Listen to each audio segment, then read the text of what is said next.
Hey everyone, now that the NDA has been lifted on the Frigate Beta build for Stormgate, I just wanted to talk about some lore that we learned, tidbits from the Frigate build, and miscellaneous thoughts on the current state of Stormgate.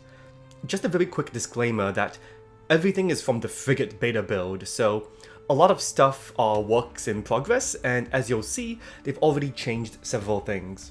Let's start with some lore on our good friend Maloc.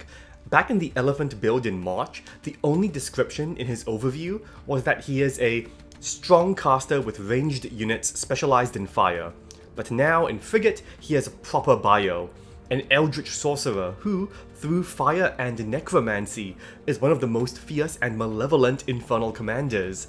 He leads the brutal Enforcer Legion known as the Red Right Hand with unchecked aggression. So it looks like that's what at least some Infernal armies are called. Vanguard have dagger teams, Infernals have Enforcer Legions. Right now, the only explicitly necromancy themed thing Maloc has is the Burned One, which is raised from nearby corpses. But Maloc has an anti-air flyer called a Chimera. And since that name refers to a mythical creature that's made up of different kinds of animals, I think that the final art for the Chimera will be necromancy themed, and look more like an undead amalgamation of different creatures like its namesake. The current art is probably a placeholder since it shares the same model as the Flayed Dragon. Personally, I think I'd prefer if there was a separate commander with a dedicated necromancy theme, because interacting with corpses felt a little strange on Maloc to me personally. Since so much of his thematic is about fire, the necromancy felt a bit random and tacked on, but that might just be me. From the Steam store page for the early access pack info, we also got confirmation of the first celestial hero, Auralanna. It says she is an idealistic protector committed to defending those in need. I'm going to guess that she'll be a bit like Tassadar, in the sense that she'll want to protect humanity, whereas other celestials may not care about us so much. I'm basing this on nothing though, so we'll have to see. Given her bio description, I wonder if, similar to Blockade, she will have a defensive theme. Looking forward to learning more about her gameplay. Next, we also got confirmation of Amara being our next Vanguard hero. For those of you unfamiliar, she is the daughter of Julian Nassar, this guy from the cinematic intro. She has dedicated her life to hunting down the Infernos who took everything from her, so the chances of Julian still being alive in the present day is looking pretty grim. She's laser focused on killing demons and very good at it.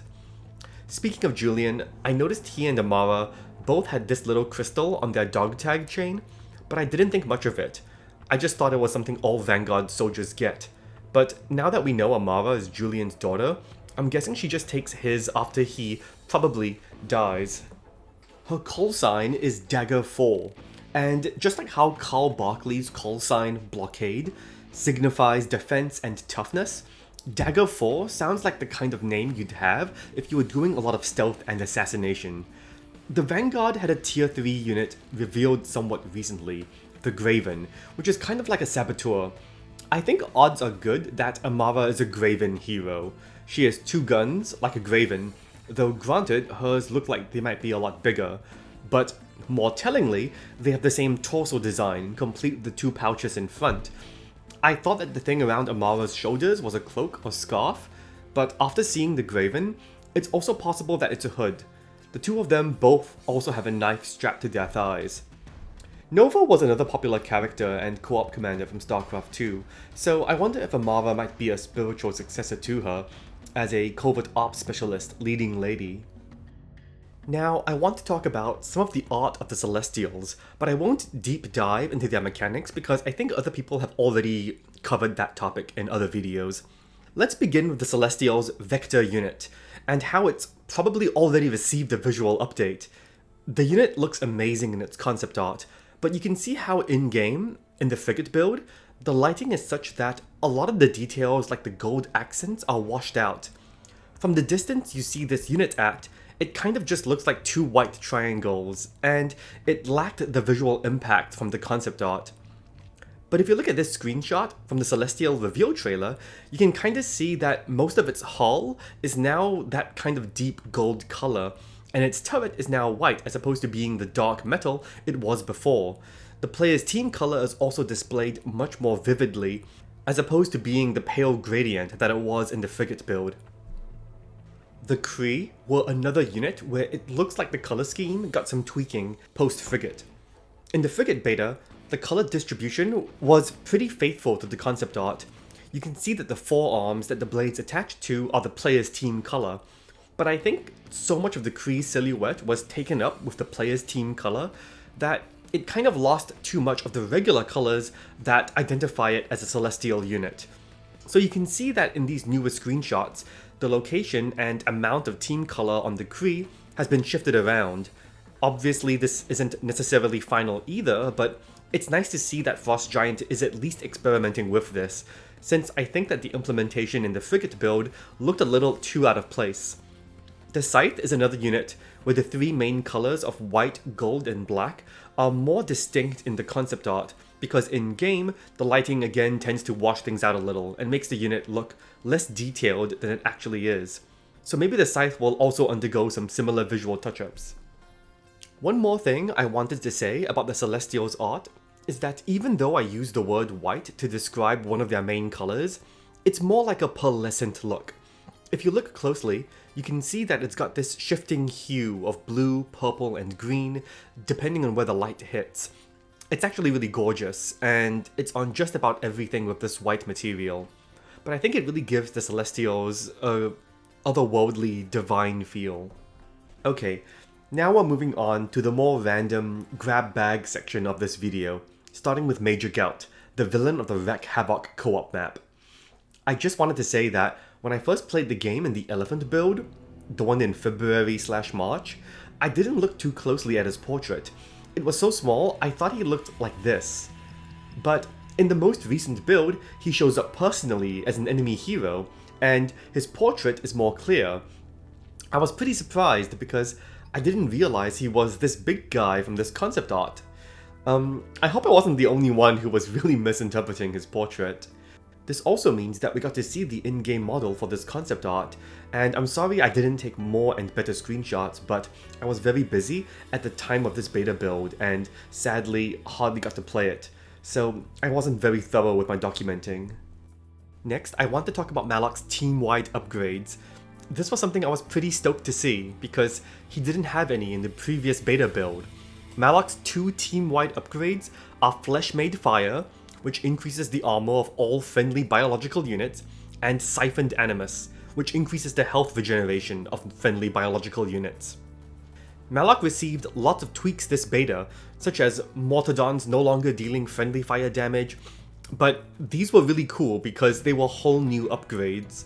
They may not be super impactful, but it's always neat to have this bonus to your whole team, just by virtue of your commander's existence. And speaking of Mortardons though, the description on the Steam page says that Mortardons wreak havoc on friend and foe alike, so I'm a little worried that they decided friendly fire should be a feature on this unit, but we'll have to see. By the way, the Celestials have really cool names for their attacks and abilities. Hyperspace Incinerator is one of my favorites.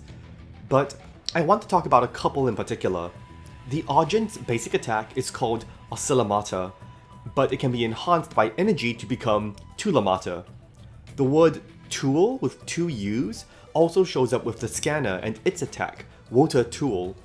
I could be wrong, but to me, tool showing up twice in these contexts sounds like consistency with Celestial's naming conventions, like there's an internal logic that we're just not familiar with yet, and I'm pretty interested in seeing if we'll learn if names like Water Tool have meaning. Next, I want to talk about Frost Giant's plans for co-op progression. This was very exciting to read about in the notes under their recently revealed roadmap. As you can see, they say that the core linear progression for each hero which expands its power and kit is planned to cap at level 10. This is lower than the 15 in StarCraft 2. However, levels 11 plus will open up customization through our gear system, and that the level cap is planned to be raised even higher in the future. This is very exciting news because I really believe that having compelling long-term progression is going to be essential for the longevity of Stormgate's co-op. But at the same time, you can't just keep infinitely increasing player power because that'll break the game. Because they use the term power when describing levels 1 to 10 and customization when describing levels 11 plus, it sounds like the gear system will let you customize your heroes in ways that offer interesting strengths and trade-offs as opposed to being just strict increases in power. For example, I can imagine something like a piece of gear for Blockade that might increase his tankiness but reduce his damage. I also imagine such a system will be similar to what we experienced in StarCraft 2's Nova Covert Ops missions, where Nova has gear slots for her helmet, suit, gadget, and weapon, and you can experiment with all kinds of combinations. Having a level cap beyond 15 would also solve a problem StarCraft 2 had, which is that prestiging was miserable. It usually felt pretty bad to go back to level 1 when prestiging, and losing key upgrades and masteries. But with Stormgate, they can simply put prestigious behind higher levels.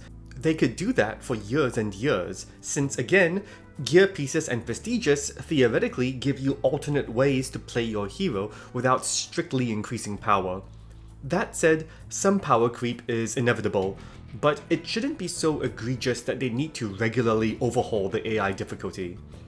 With the level system, they don't even need to tie every level to a new piece of gear. For example, maybe certain levels reward cosmetics instead of gameplay gear. I think it'd be cool to unlock player icons, banners, and other goodies for your favorite heroes. I do hope that this is just the beginning though, and that Stormgate has even more deep and satisfying long-term progression systems, but time will tell. Couple quick ones to finish this video off. The Atlas didn't have a spawn animation in the previous beta build, but in the Frigate build, it has one now, and well, here it is. The Imp was also given a ranged attack this build, and I just wanted to show it a little because I thought it was incredibly cute. That's all for this video. I actually wrote down more that I wanted to say, but this has already become a longer video than I planned, and I don't think the other stuff I wanted to say was as interesting. It was more like personal thoughts on the feel of the game and the commanders in co-op. Please do let me know what you think of this video.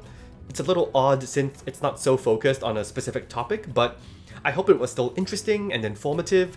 Thanks so much for watching, and I hope you'll join me again whenever I upload something else.